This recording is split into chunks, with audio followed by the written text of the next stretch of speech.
I'm going to be moderating today's event, and I'm shortly going to introduce you to each of our speakers. But first of all, I just want to let you know that we are planning to have a discussion until 12:45, and then we have 30 minutes for a Q&A. So please do put your questions in the chat box, and we will get to them in the second portion of this event. Thank you very much. Also, just to note that all attendees at this event can buy the book at a 20% discount, and we're also going to put that code in the chat box. So go ahead and use that code. So first of all, I'm going to introduce you to our esteemed panelists, and I'm very excited today to be hosting and moderating this event. And first of all, I'm going to introduce you to the co-editors of the book, Chantal de Jonge Oudraat and Michael Brown. So Chantal has been president of Women in International Security, commonly known as WIIS, since February 2013. She was the founding and executive director of the Stockholm International Peace Research Institute of North America. She has held senior positions at the Carnegie Endowment for International Peace in Washington, D.C., and the United Nations Institute for Disarmament Research in Geneva. I'm happy to say that myself and Chantal are both active members of the US Civil Society Working Group on Women, Peace and Security, based here in D.C. And as I already mentioned, Chantal is the co-editor of the Gender and Security Agenda, Strategies for the 21st Century. I'd now like to introduce you to Michael E. Brown, who is a professor at GW's Elliott School of International Affairs. He was the Dean of the Elliott School from 2005 until 2015, and he previously held positions at Georgetown, Harvard, and the International Institute for Strategic Studies in London. He has been the editor of Survival and co-editor of International Security, two leading journals in the security studies field. He is also the author of Flying Blind, The Politics of US Strategic Bomber Program, which won the Edgar Furness National Security Book Award. So, like I say, more detailed biographies are available on the website and also in the chat. Now I'd like to introduce you to Corey Levine, who is a human rights and peace-building policy expert, researcher and writer with a specialization in gender. So she has spent more than 20 years working in conflict areas, including Afghanistan, Mali, and the Ukraine. She has worked with the UN High Commissioner for Refugees, UN peacekeeping missions, and international NGOs, and she has published widely. In fact, this is her fourth chapter on the Women, Peace and Security Agenda with her co-author, Sari Kuvo. She is very shortly, in fact, in the next couple of weeks, I think, or maybe Corey will correct me, maybe it's sooner, leaving for Afghanistan for 6 months, where she is a consultant for UN Women, and she will be supporting Afghan women parliamentarians there. So you're very welcome, Corey. And now I'd like to introduce you to Anne-Marie Goetz, who is an academic and policymaker with a professorial appointment at the Center for Global Affairs, New York University. Between 2005 and 2014, she served at the UN as a senior advisor on gender, governance, peace and security, supporting Security Council resolutions on the prevention of conflict-related sexual violence. She has published 7 books on gender, conflict resolution and accountability in developing countries, including No Shortcuts to Power, Reinventing Accountability, and Governing Women. And finally, I'd like to introduce you all to Ellen Haring, who is a senior fellow at the Women in International Security, where she directs the Combat Integration Initiative. Ellen is the former CEO of the Service Women's Action Network. Her research and work focuses on women and gender in the military, and she is a West Point graduate and a retired US Army colonel. She has published numerous articles and papers on a wide array of military and security related topics, and she regularly guest lectures and has testified before Congress as a subject matter expert. So I would like to welcome you all very much to today's book launch. So I'm going to kick off today's conversation by inviting Chantal and Mike to tell us a little bit about why they decided to write this book at this time, and what were some of the key issues that you really wanted to highlight with this book. Thank you very much, Shirley. And first of all, thank you very much for hosting us and hosting this launch. Thanks to the Elliott School, and also want to thank Katie Chambers, who was very instrumental in setting this up early on. So you're asking me, why this book? I've been working on these issues for the past 20 years or so, and I actually became quite frustrated. First of all, I became frustrated by the very framing of the Women, Peace and Security agenda as a women's agenda. The continuing lack of understanding of gender, that gender equals women.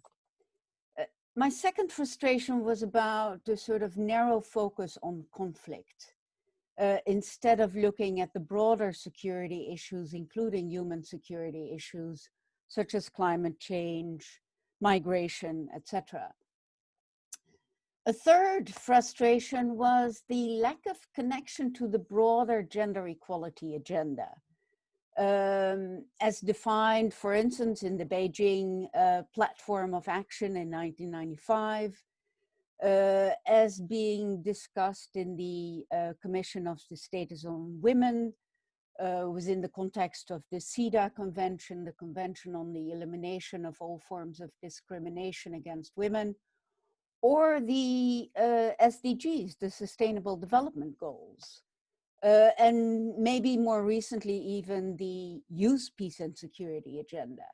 It seemed to me that all these were all different communities, and they were sort of working in silos and not working together. And then lastly, of course, there was a lot of rhetoric in terms particularly of the Women, Peace and Security agenda, and in terms of promoting gender equality, but the implementations of these policy commitments, remained very, very low. So what we wanted to do with this book, and with the help of a group of outstanding international experts and well-known experts in their fields, is first to expand the agenda from women really to gender. Second, to expand the agenda from traditional security issues, armed conflict, to the whole range of security issues, including human security issues. Third, to show how in these different issue areas the gender and security equation played out, and to see to what extent there's actually variation within these issue areas. And then lastly, we wanted to try with this book and this project to bring these different communities together, in particular the security community, the traditional security community, and the gender and WPS community.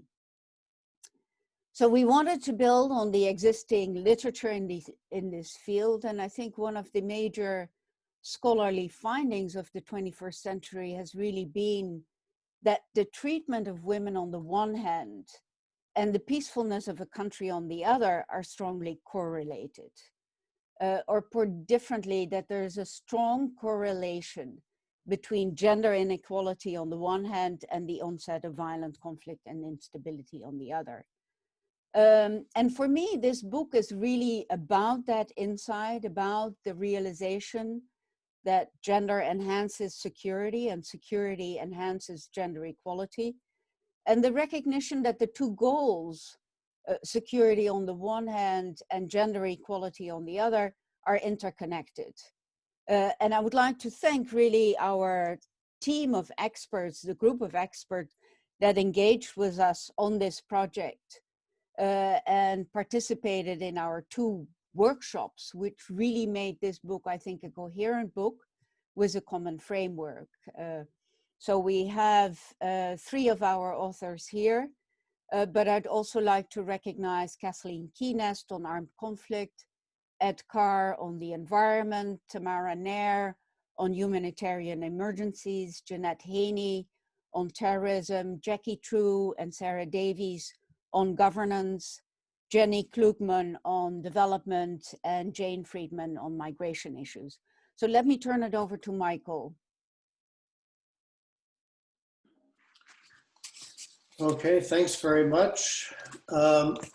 For decades, I've been introducing myself as a security studies guy, and I guess that takes on some special significance in this context, and it also raises the question of what I'm doing here. I'm here in part because Chantal made me an offer I couldn't refuse, but also as we talked about this project, Chantal mentioned some of her frustrations with the WPS community and how the work there could be enhanced. My frustration in the security studies community is that it is still, 25 years after Beijing, 20 years after 1325, the security studies community is still largely oblivious to a lot of these issues. As the participants here today know, the initial impetus for work on these issues came from feminist and gender scholars, and then from the WPS community. And there's now, I think, a great generation of established scholars and new scholars who work on both gender and security issues, often in specific issue areas. But still, there are very few people who started out in security studies and mainstream security studies who pay much attention to these issues. In the journal International Security, there's been 2 major articles published on gender issues in the past 25 years. And so one of my hopes is that with this project, we can bridge the gap that Chantal talked about between the WPS and the security studies community and try to get some of these important issues mainstreamed in security studies. And that hasn't really happened yet. And my hope is that with this book, we can reach out to a wide array of people in traditional security studies and also in human security issues, people who are maybe working in specific issue areas but haven't really focused on the gender dimensions of these issues yet. And as Chantal mentioned, we really conceived of this as a group project. It's not just a collection of essays that are thematically connected in some loose way.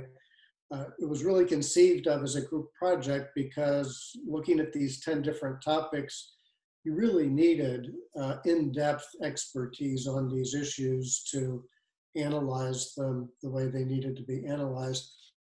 And we asked the authors to do 2 things. I mean, first, we asked them to summarize the track record of their fields and basically the accumulated wisdom of their fields in 12,000 words or less. And I think there was a unanimous consensus among the authors that this was an almost impossible thing to do. But it says something about the exceptional group of scholars and experts who wrote these chapters that they actually pulled it off. And so I think each of these 10 chapters that comprises the heart of the book is just an outstanding summary of what's been going on in scholarship, what's been going on in the real world, and what does the track record look like 2 decades into the 20th century. They are really brilliant summaries of where we stand now on the threshold of the 2020s to give us a sense of what we need to do. And the second thing we asked the authors to do to give the book a common focus and a framework was to, we asked them to focus on 3 things: the obstacles to progress in their fields, the drivers of progress, and strategies for progress in the years ahead. And we tried to frame it in terms of strategies for progress as opposed to near-term policy recommendations, because we thought a longer-term focus was appropriate. I mean, it would give the book a longer shelf life, but more importantly, I think everybody recognizes that progress on these gender and security issues and progress on gender equality is a multi-decade, multi-generational project. And so thinking in terms of long-term strategies is the right way to think about these things. And it's also the natural springboard that comes from the reviews that the scholars did of what's been going on over the last quarter centuries or so in terms of scholarship and policy progress. So that's the basic setting for why we got this project started and what we tried to do. And Shirley, let me turn things back over to you. Thanks, Mike, and thanks, Chantal. So we're going to proceed with the discussion very much following along from that framework that you just described, looking specifically at the drivers and obstacles to progress and also the strategies for progress. But in this first round of questions, we're going to consider in particular the obstacles and drivers for progress. Corey, I'm going to begin with you, and I'm just going to, your chapter is on gender, human rights and security, and you begin your chapter with two stories of attacks on two different women, one in Afghanistan and another woman from the Ukraine. And you set out in the chapter how both women were trying to uphold their human rights and both were let down by their states who failed to live up to their obligations under international human rights law. So I think this is a really important point in our discussion whereby you can map out women's rights activism and how it led to the creation of human rights law, specifically on gender equality, and some of the obstacles to the implementation of those laws. You're on mute at the moment, Corey. It happens to everybody. Yes, thanks for pointing that out. Thank you so much, Shirley, for that lovely introduction, for hosting and moderating this panel. And thanks also to Chantal and Michael for their incredible visionary work for shepherding this wonderful book into being. So thank you for the reminder also of the stories that Sari and I started the chapter with, because it was with them very much in mind that we actually wrote this book. So we start out the chapter with just a snapshot really of the two women and what happened to them. One was Farkhunda, an Afghan woman who got into an altercation with a man outside a shrine in Kabul, where he was selling charms that were considered un-Islamic. And he attacked her and accused her of burning the Quran. And a group of men had gathered to watch this altercation, and then started kicking and beating her, and eventually she was burnt alive. The police were standing by and did absolutely nothing to stop this. And as a result of her death, at first when there were rumors going around that she had burnt the Quran, government officials came out and said in support of the killing, but then it galvanized women's rights activists to demand justice for her. And so it was wonderful to see that kind of mobilizing force. In Snapshot 2, a young woman, Oksana Shatko, was found dead in her apartment in Paris. She was a Ukrainian national who had fled to France because of her activism in Ukraine. She belonged to Femin, a well-known feminist resistance movement that's become famous for their bare-chested actions. So she was arrested several times for her activism, including staging a topless protest while Russian President Vladimir Putin was visiting Ukraine. She was severely beaten so bad during one arrest that she had to be hospitalized.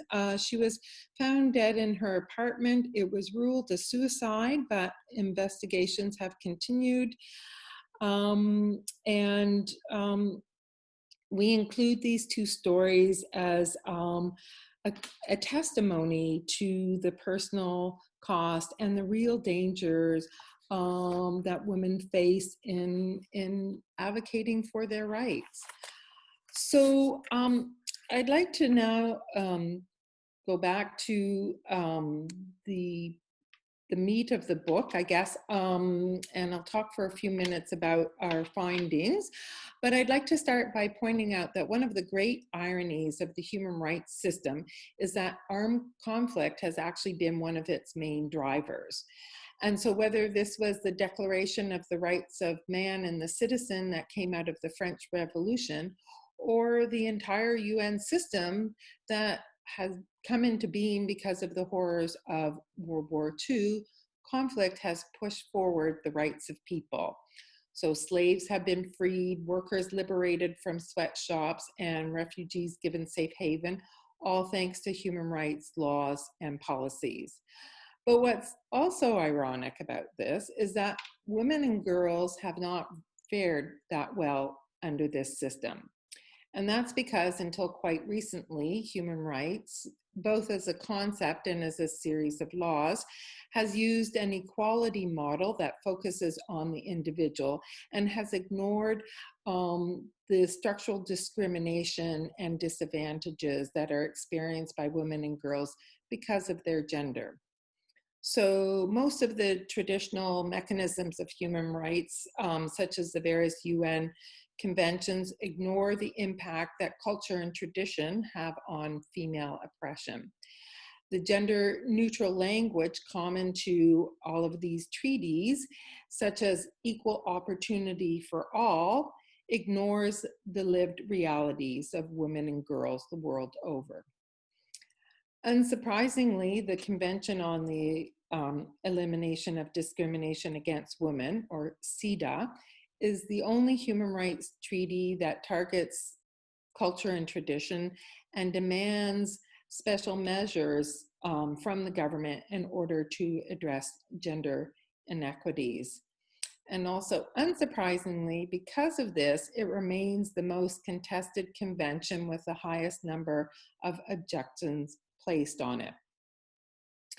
But to be fair, the international human rights system has also been used by women the world over to achieve some measure of equality in a variety of ways. So for example, in Canada, Indigenous women use the optional protocol mechanism of the International Covenant on Civil and Political Rights to gain back their Native status, which they automatically lost if they married a non-Indigenous man. But it wasn't until the end of the Cold War that significant changes took place in regard to the international human rights system. There have been a lot of notable documents that now explicitly recognize the gender dimensions of women and girls' lives. This includes, for example, the Beijing Platform for Action, which was drawn up during the Fourth World Conference on Women in 1995, which explicitly recognized that gender equality is a prerequisite for peace. So then we have the seminal UN Security Council Resolution 1325 and the Women, Peace and Security Agenda. This has been revolutionary with its language of participation and empowerment. But while early advocates framed the Women, Peace and Security Agenda as an anti-militarization agenda, one that focused on women and peace, Since the adoption of 1325 in 2000, there's been a shift towards women and security, with a focus on making war safer for women rather than challenging state-centered security with its emphasis on defense and military solutions. So now we see an emphasis on ensuring women's participation in national militaries and multilateral peacekeeping missions as an integral part of the women, peace, and security agenda. This is in keeping with a shift away from the human security-centered approach which put human rights and human development at the forefront. This approach dominated foreign policy in the 1990s, but since the global war on terror that was launched in response to the 9/11 attacks, the emphasis has now been on state security and counterterrorism in both national and international quarters of power, which continue to remain male-dominated. Not only has this shift significantly eroded the international human rights framework, it has increased global political tensions, with fragile and failing states becoming incubators for terrorist activity rather than development programs. And in its wake, it has also had an impact on gender policies and women's rights. So, for example, stringent counterterrorism laws and regulations that are in place to prevent money laundering and money being channeled to terrorist groups have impacted the ability of local women's groups to access aid and development assistance, particularly in countries like Iraq and Syria. The emphasis on militarization and counterterrorism has had the twin effect of rendering women's rights invisible, while at the same time amplifying abuses on the basis of gender. As it's been pointed out down through the ages, next to biological reproduction, war is the most gendered of all human activity. So while Security Council Resolution 1325 and the Women, Peace and Security Agenda have significantly advanced women's rights on a normative level, there's been very little trickle down from the world of policy documents and legal instruments to programs and initiatives on the ground. And while these legal and policy documents can and should be considered markers of progress, they cannot in and of themselves bring about real social change. But this is not to disparage what's been achieved in the world of legal norms and instruments. It's only a reminder that none of these achievements would have been possible without the incredible persistence of women's groups and other civil society activists buzzing like bees around the heads of the male-dominated global power structures. If it weren't for them, we would not be where we are today with CEDA, the Beijing Platform for Action, and most importantly, the Women, Peace and Security Agenda. So despite the doom and gloom of my earlier comments on the state of the world since 9/11, I'd like to end by encouraging all those activist gender bees to please keep on buzzing. Thank you very much. Great, thank you so much, Corey. I'm now going to move to Anne-Marie and her chapter on women and peace building. So we know through many studies that when women are included in peace talks, that it leads to better outcomes, not only for women, for all of society in the post-conflict context. However, we also know that women are vastly underrepresented in formal peace processes, even though women make up a large part of informal peace processes at grassroots level. So Anne-Marie, I'm just going to turn to you now and ask if you can share some of the drivers and obstacles that you have noted in your research in relation to women's inclusion in peace building. Great, thank you so much, Shirley, and thanks to Chantal and Michael and my co-authors and to all the participants who've joined us today. I love the image of women as bees, who also, you know, busy buzzing, but also have a sting, which probably we should use more often.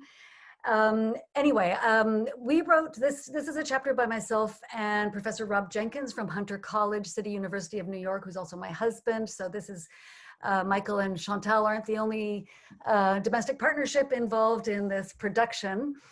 He can't join us today, unfortunately. And our chapter is titled Gender and Peacebuilding for the sake of consistency, because the chapter titles are short in this volume. But really what we were looking at in our chapter is the geopolitics of the liberal approaches to peacebuilding, within which the women, peace, and security agenda has developed. For better or for worse, as Corey pointed out, there are some real constraints to some of the aspects of the way that it has developed or found its home within liberal peacebuilding.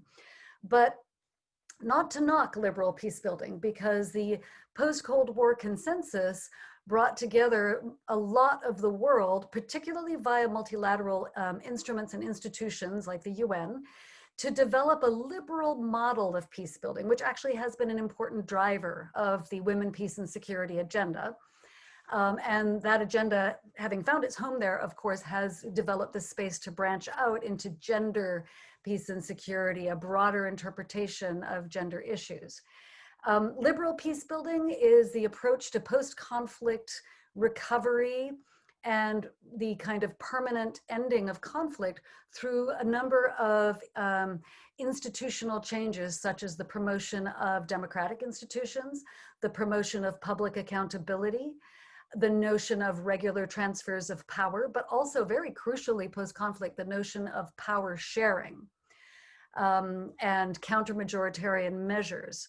The notion of respect for human rights, which is what Corey covered, and that includes things like transitional justice processes, war crimes tribunals, and so on, to ensure that there's accountability for the abuses of the past, and to try to build in long-term rule of law, respect for the rule of law. And that includes also human rights-based security sector reform and so on. So within this liberal peacebuilding approach, if you like, the women, peace, and security agenda has found a home. As I'll point out in a moment, it hasn't been necessarily a secure home. But what the chapter that we wrote is really about is looking at three trends away from this liberal paradigm, which are of great concern. And I would point out, we wrote this chapter, we submitted the final edits, I think, just on the verge of the COVID crisis. And that actually, in many ways, may have exacerbated some of the trends that we identified. So the three trends we discussed, the first one is a backlash against liberal norms that is coming from the affluent, some of the affluent democracies that promoted these norms in the first place, nationally and internationally, and bilaterally and internationally. And most important of these are the US and to some extent the UK. The second trend is a similar shift towards illiberalism from extremely influential, important, mid-sized regional powers, such as Brazil, India, Nigeria, and so on. I'll get into details in a moment, which are shifting towards or exercising domestically what is sometimes called authoritarian modes of conflict management, which have no space for notions of gender equality, respect for human rights, transparency, accountability. And almost as a subset of the second trend, but it merits a standalone trend, is the growing influence of China as a provider of foreign assistance, foreign direct investment, and alternative development models, which has an outsized influence on small conflict-affected states in its sphere of influence. So I'll start by saying, before I get to the first trend, that we have to bear in mind, as Corey stressed also, that the liberal model only goes so far around women's rights. And although it created the space for the inclusion of women's rights and women, peace, and security, it did so belatedly and imperfectly. It's always amazing when you think that the first time violence against women was discussed in the United Nations General Assembly was 1993, which is absolutely astounding. And the Security Council didn't take sexual violence as a method of fighting seriously until 2008. So it's belatedly and it's inconsistent. However, there have been some really useful entry points, not least for the institutionalization of women, peace, and security efforts, such as the office that I worked for within UN Women, which worked with the Security Council and still does, on reporting on abuses of women's rights, reporting on women's access to peace talks, financing those processes, and so on. Some kind of, there have been some very surprisingly enduring and important small, important changes, and I'll come back to these as well at the end.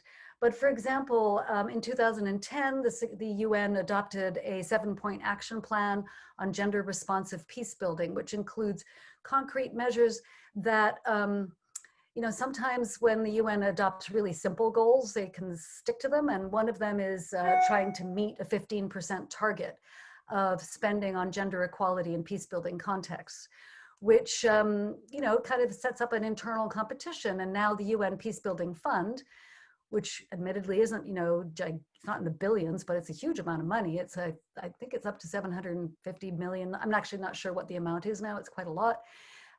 Is spending over 30% of that on gender equality and peace building, and other agencies are trying to emulate that. But within even, you know, within these institutions, the UN most notably, there remains a kind of striking reluctance when there is an opportunity to really push women forward as decision makers, that this doesn't happen still. So women's inclusion in peace talks is still an afterthought. There is still a reluctance to sort of have women at the front of peace talks and post-conflict decision-making. Now, let me just get to the trends. So the first one is the erosion of liberal and international norms in affluent democracies. And this trend started picking up steam, of course, in 2016, where there were two extremely important events: Trump's victory in the US elections and Brexit some months before that in the UK, the Brexit vote. And from my point of view, not insignificantly, that also was the year that the UN declined to take the opportunity to appoint a woman SG for the first time, even though half the candidates for the first time in history were women and all very, very highly qualified. What we've seen, of course, I don't need to labor the point, but in some of these affluent democracies, there is either a government change, a government which is espousing a kind of a populist authoritarianism, a populist, misogynist populism, actually, is one way of describing it, is kind of somewhat anti-democratic, somewhat hostile to liberal norms of transparency, accountability, and very strikingly misogynist. Misogyny seems to be part of the promotion of belligerent, of these kind of belligerent movements. This is evident in governments, as I said, in the UK and the US, but also we're seeing right-wing parties doing rather well in a number of other places, often with an anti-immigration agenda, a somewhat isolationist agenda, certainly anti-globalizing agenda. And we're seeing this in Australia, Austria, Germany, Italy, the Netherlands, Sweden, and Switzerland. And there's others that keep popping up, certainly in Eastern Europe. Interestingly, there's a lot of writing about this development, but very few of the writers or the analysts of this new sort of affluent illiberalism really look at the importance of misogyny to the successes of these right-wing parties. And in the chapter, we discuss this a little bit, particularly focusing on signals that the United States has sent out from the start of the Trump administration about its intentions globally So I think it was on the 23rd of January, Trump's first executive order was the reinstatement of an expanded and strengthened global gag rule with a photograph with a room full of men, which of course was quite a deliberate, symbolic gesture, making it very clear who he was owing allegiance to in terms of rewarding his base. And of course, this global gag rule has quashed funding for organizations that even have a whiff of support for women's efforts to terminate pregnancy, even in cases of sexual violence in conflict. Other really scary signs of this illiberalism, of course, has been the attitude towards families and children when it comes to immigration, the anti-Islamic or anti-Muslim focus of immigration policy, Mike Pompeo's commission on what he calls unalienable rights, which is clearly an effort to rewrite human rights to go back to the Universal Declaration of Human Rights and not admit anything further, any further developments, with a very strong focus on anti-LGBT rights, cutting back in that area, and of course, not mentioning abortion or the right, reproductive rights. So there's been only in the, I think there's been 2 or 3 of these annual compilations of annual reports from US embassies on human rights. There is no longer any mention of women being denied abortion or being imprisoned for abortion, as there used to be, for example, in El Salvador, where women are imprisoned for suspected abortion. And instead, there is only mention of forced abortion. That then becomes the only reproductive right violation, which is of concern to the administration. And of course, this is all linked to, this has been linked to some developments on the Security Council in the last year, where the United States for the first time threatened to veto 2 women, peace and security resolutions, Resolution 2467 in April last year and Resolution 2493 in October. Both resolutions mentioned that women who had experienced sexual violence and conflict needed to have access to the full range of reproductive health services, needed to deal with that trauma and that violence.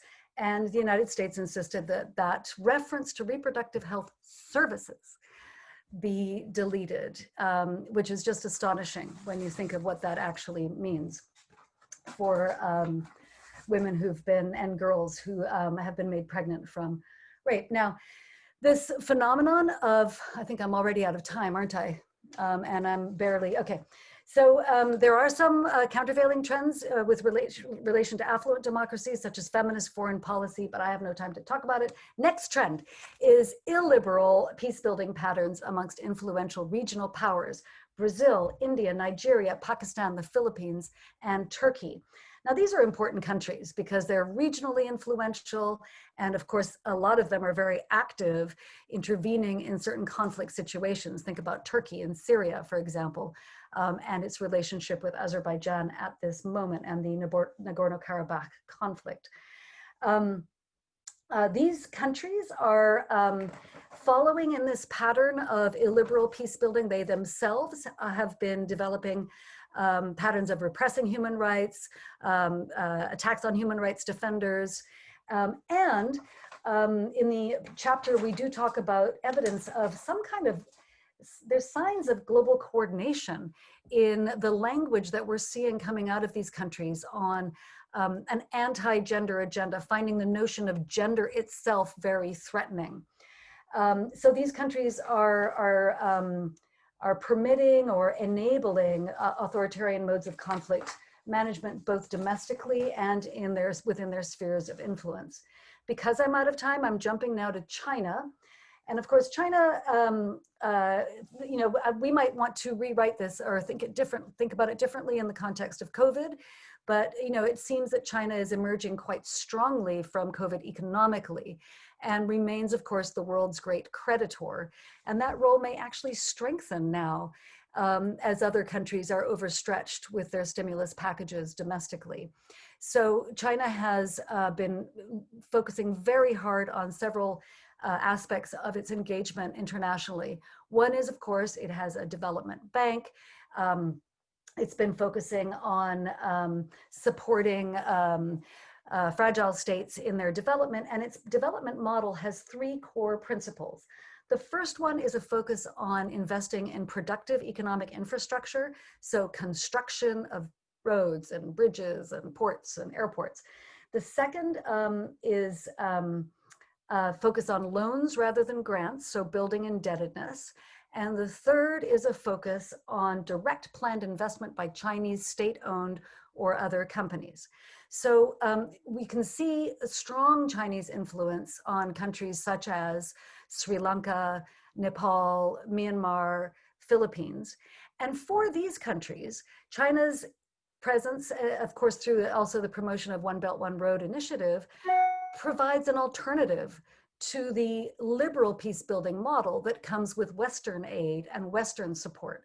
And so we've seen China actually intervening diplomatically to provide diplomatic cover to these countries in places like the Human Rights Council, where China has kind of forbidden or stalled discussion of human rights violations in places like Myanmar and other contexts.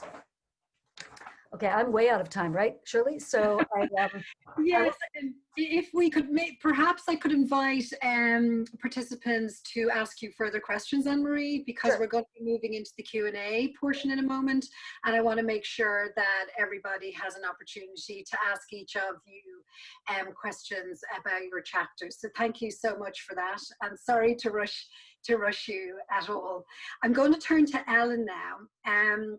And just to say, because I want to make sure we have time for questions, if you could start putting your questions in the chat box, and then we will get to those as soon as Ellen has shared some of the detail around her own chapter on gender in the military. And Ellen, you start off your chapter looking backwards historically at how women used to have to dress up as men to be able to gain access to militaries and fight in wars, and the gender stereotyping around protector and protected identities.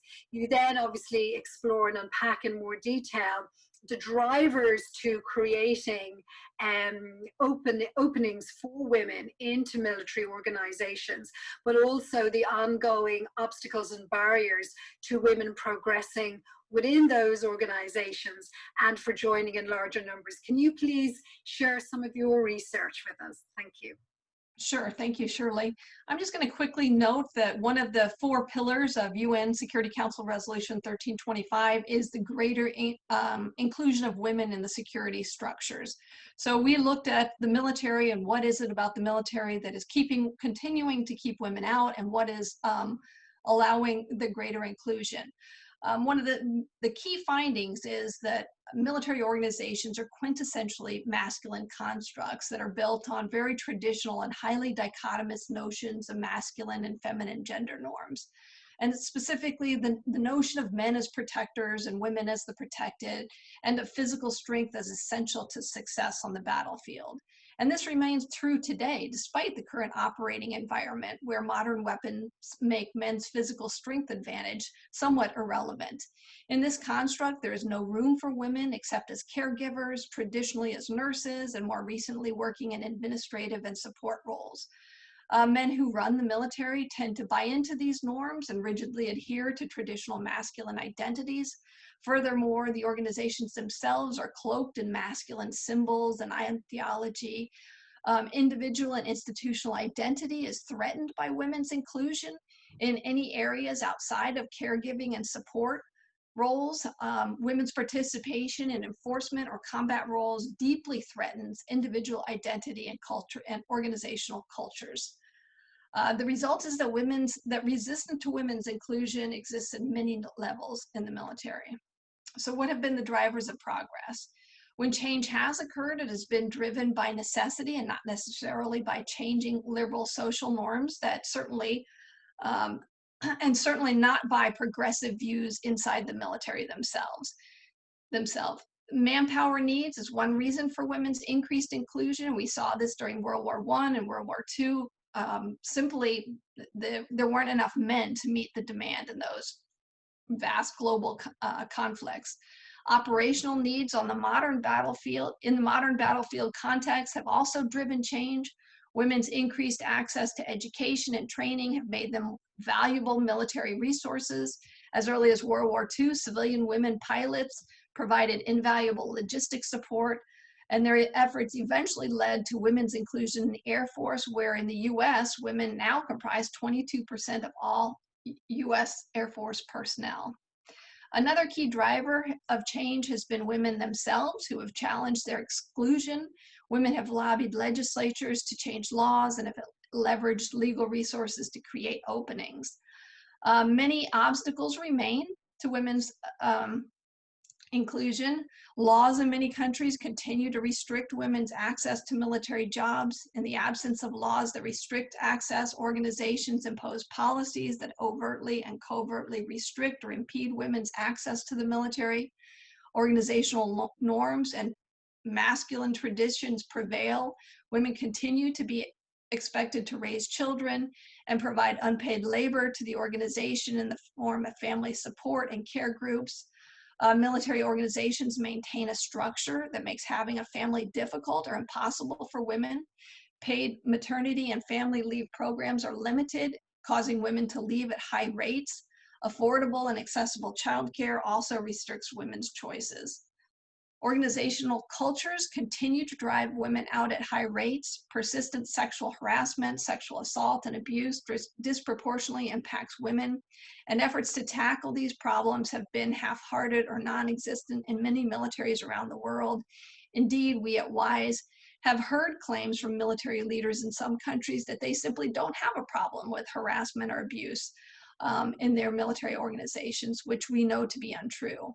So these are some of the existing drivers of change and continuing obstacles to progress for women in the military around the world.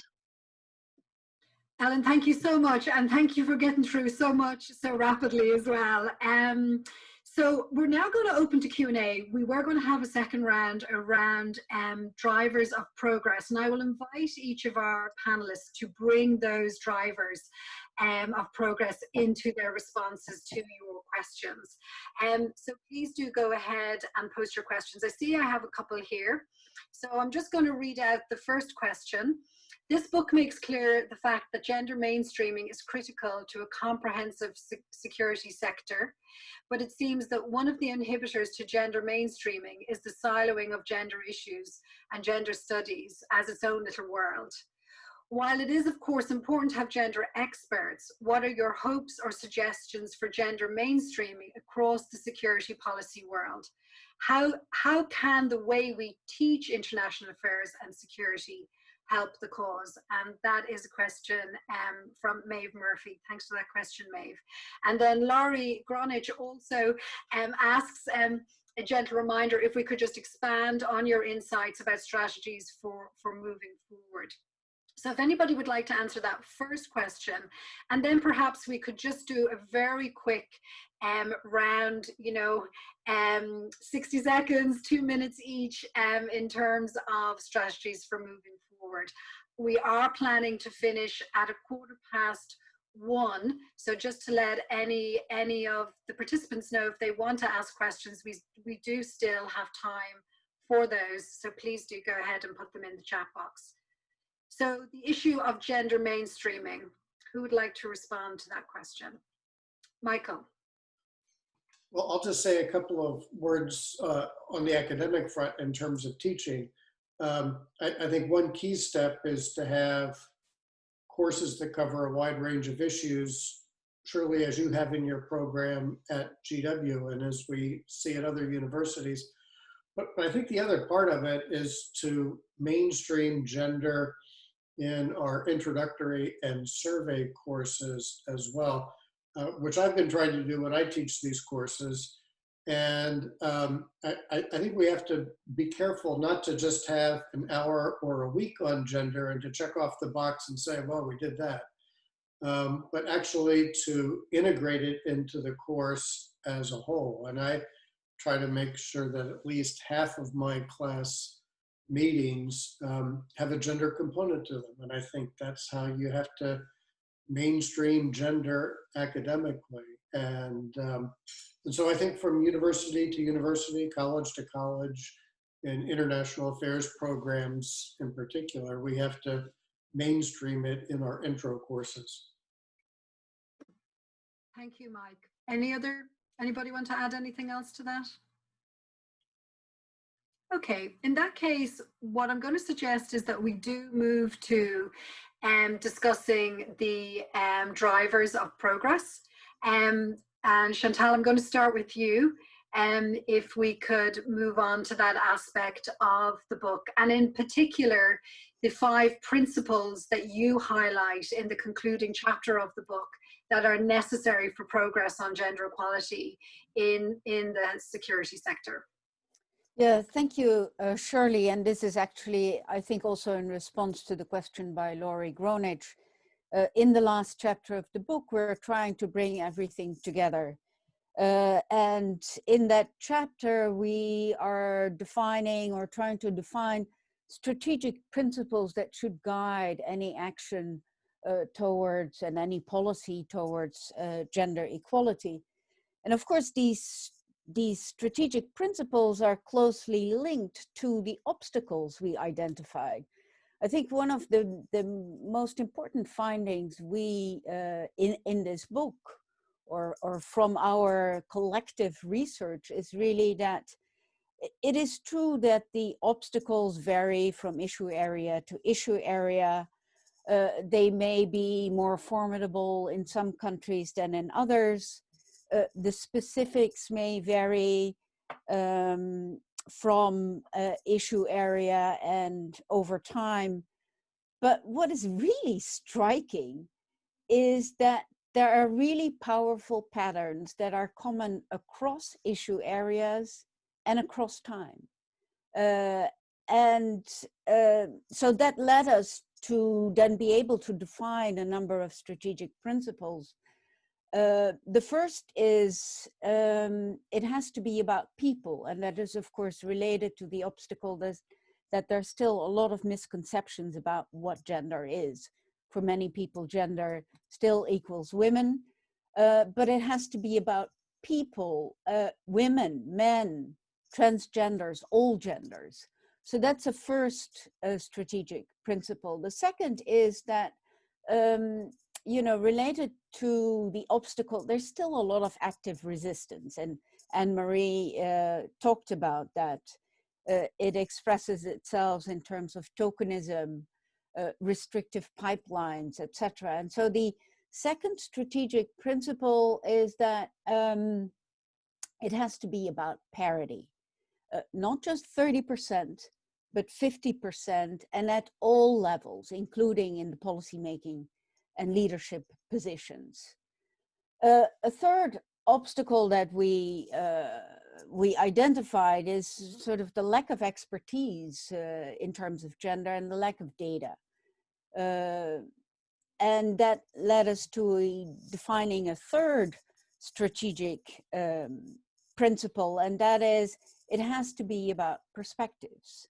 The importance of having a gender analysis and an intersectional gender analysis for all our policies and programs.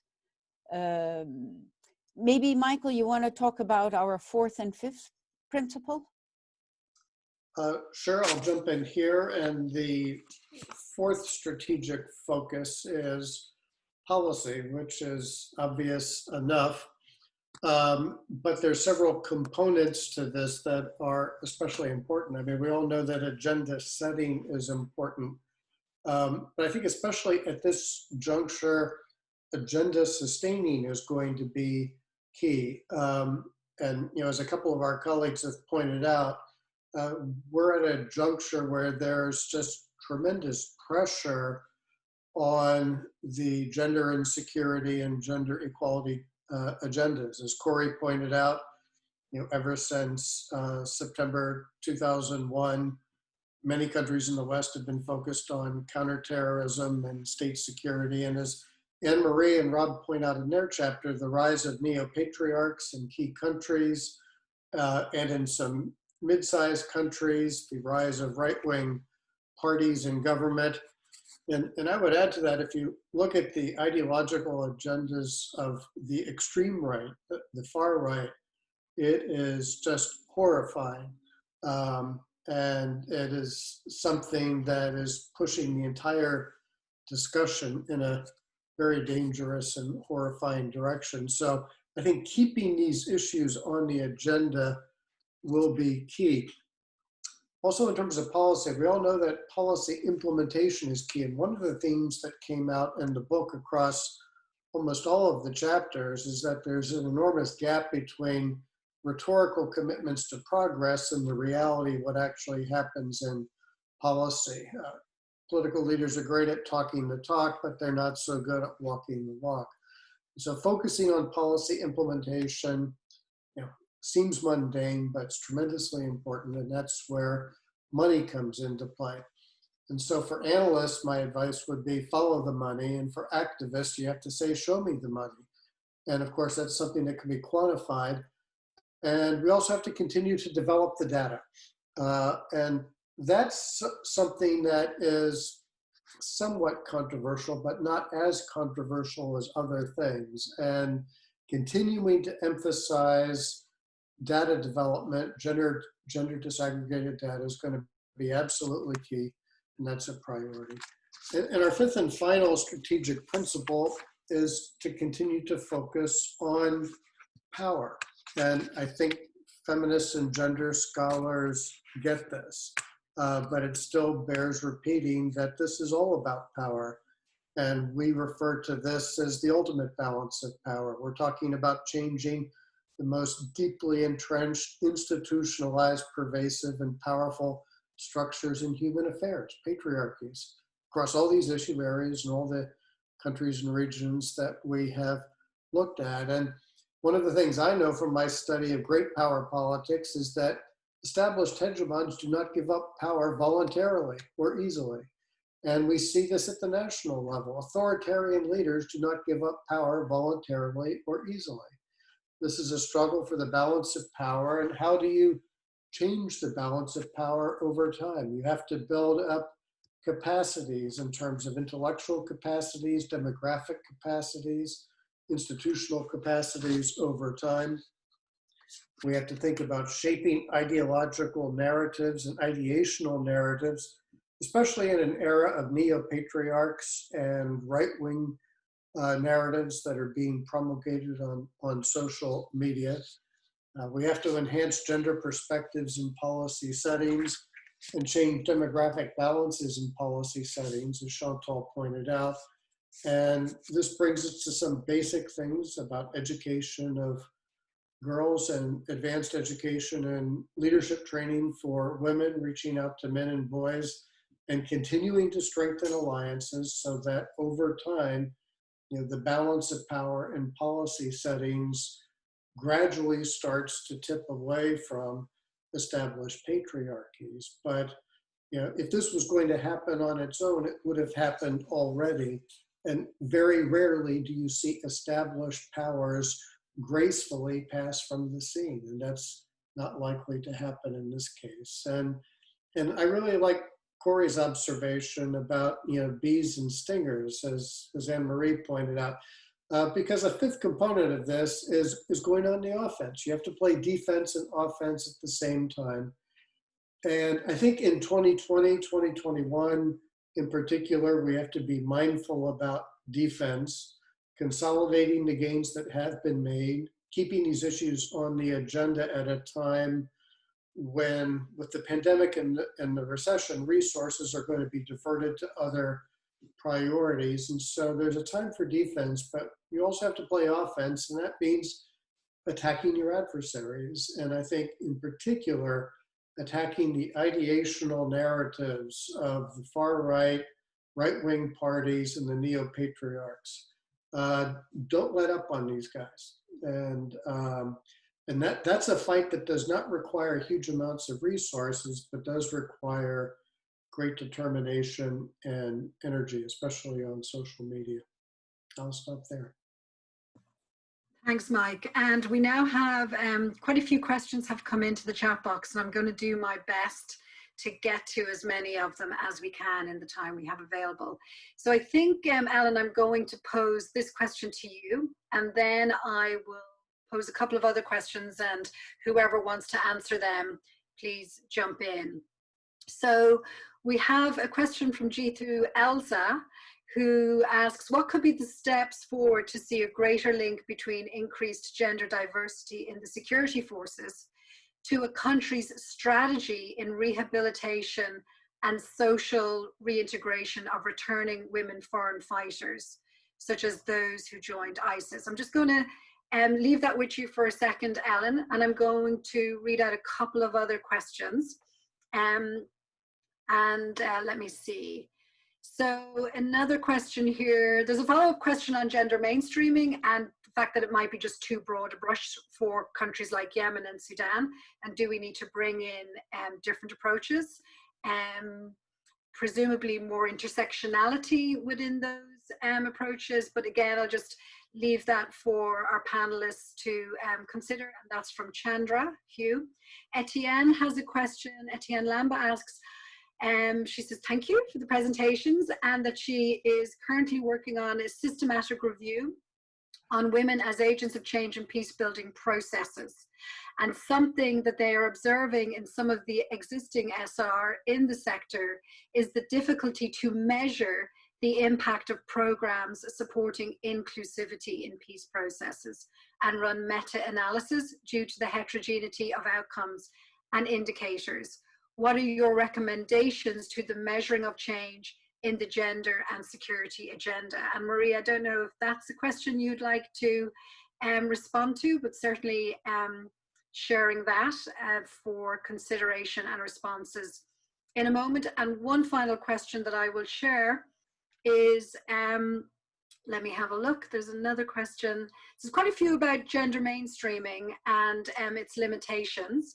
And then also another question here, let me have a look, and more questions on, you know, the importance of gathering data, the fact that there isn't enough data available, and where do we see prospects to finance important data collection in a physical and philanthropic environment that does not prioritize it. So I'm just going to share those three questions, and then I'll come back to the others depending on the time that we have. Okay, thank you. So I think you asked me, Shirley, to comment on the reintegration. So first of all, let me just say that reintegration of women, even when it comes, and I'm speaking to the US military construct, is very poorly done, simply because, and I'm talking about US women returning to the US after they've been deployed. It's poorly done because it's always constructed around a male model to treat and assist men as they reintegrate. I suspect it's being done similarly in the construct of the question that was asked in terms of foreign fighters or terrorists, women who have joined terrorist organizations. It needs to be, you must apply a gender perspective. You must do a gender analysis. Men's and women's needs are different in this situation. And so it's critical that we learn to apply a gender analysis to all things related to the security community. Thank you, Ellen. On the other questions that I posed, does anybody want to respond to either of those? Anne-Marie, do you want to come in there? Great, thank you. Sure thing. On Etienne's question about measuring the impact of women's engagement in peacemaking and peace building and how hard that is, yeah, you're absolutely right. I mean, this has been one of the problems in the field, is that each peace process is so different. Each conflict is so different. It's very hard to compare them to each other at all, let alone what difference does women's inclusion make. There is now some very compelling evidence that it makes a big difference to the sustainability of a peace agreement, even to the speed with which an agreement, an agreement is reached, if there are women, as many women as possible, involved in negotiations or in some way influencing the process. But my students at New York University did a big large N data study last year of what difference does it make to have women in peace talks in terms of measuring 5 years down the line, what difference does it make for women, not for the peace, but for women. And they measured women's political participation and economic well-being 5 years down the line. And to my own surprise, actually, they found that it didn't really matter so much if women had been effective at getting gender sensitive provisions into the peace deal, because I thought that's what mattered, quotas, arrangements for funding, et cetera. That was good, but it didn't matter as much as the number of women who participated in the peace talks themselves, which I thought was extremely interesting and not what I expected, because just having women there doesn't necessarily mean gender equality is necessarily promoted. So clearly it has a role modeling effect. It shows the level of progressiveness of society and it contributes to it. Just to endorse very quickly Michael's points about the positive, Michael and Chantal's points about principles for change, I would note that a huge, huge principle for making a difference in this arena is funding women's peace organizations and defending them transnationally. Over to you, Corey.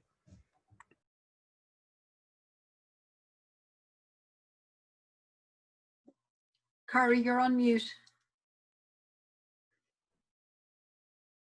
Okay, apology. Okay, what I'll do is touch very briefly on the mainstreaming questions that have come up. It gets to 2 points that I've raised in my progress for strategies. I think, first of all, that you need to look at the local context in which you're dealing with, like the social, the political, and the cultural context. If you really want to get gender mainstream, they need to be taken into account. Laws and policies need to reflect the lived experiences of the groups that they're aiming to protect. It doesn't mean that every cultural excuse for the differential treatment of males and females need to be taken into account, but rather there needs to be a commitment to supporting women's own identified priorities along with their vision of how they view their societies. That's how you're going to get mainstreaming. So it will, how that translates on the ground will depend on the local context. It can mean forsaking Western imported norms and values and instead working, for example, within Sharia law and traditional justice mechanisms. Well, no, neither of these are known as women positive mechanisms, but they can both offer avenues for advancing women's rights in places where there are very little rights and limited options to achieve those rights. And then the second point I want to make is, and other people have touched on it, men need to be recruited as allies.